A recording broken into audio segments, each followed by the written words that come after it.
দুর্দান্ত বোলিং করেও ঋষাদের আক্ষেপ থেকে গেল।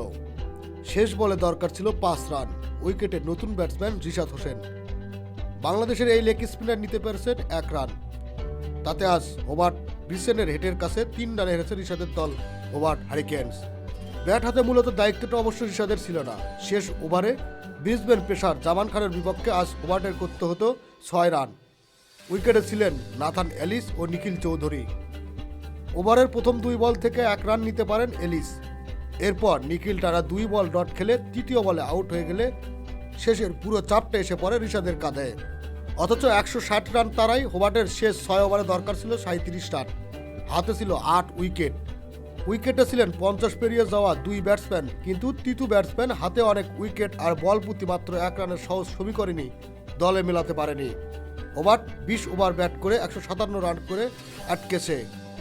এই হারের পরও বিগ ব্যাশের পয়েন্ট তালিকায় হোবার্ট এখনও শীর্ষে। 10 ম্যাচে তাদের পয়েন্ট 13। দলটি আগে প্লে অফ নিশ্চিত করেছে।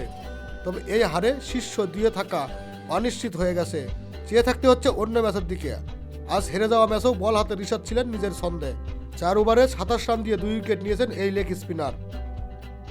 নিজের বোলিং কোটার প্রথম 2 ওভারে 21 রান খরচ করে ঋষাদ পরের 2 ওভারে ঘুরে দাঁড়ান। শেষ 2 ওভারে রান দেন মাত্র 6। আউট করেন ম্যাট রেশন ও ম্যান্ড্রাস লাবুশেনকে। টুর্নামেন্টের ঋষাদের উইকেট এখন 13টি। স্পিনারদের মধ্যে যৌথভাবে যা সর্বোচ্চ। সমান 13 উইকেটে আছে এডিলেড স্ট্রাইকসের লয়েড পেপের। খেলাধুলার আপডেট নিউজ পেতে চ্যানেলটি সাবস্ক্রাইব করে সাথেই থাকুন।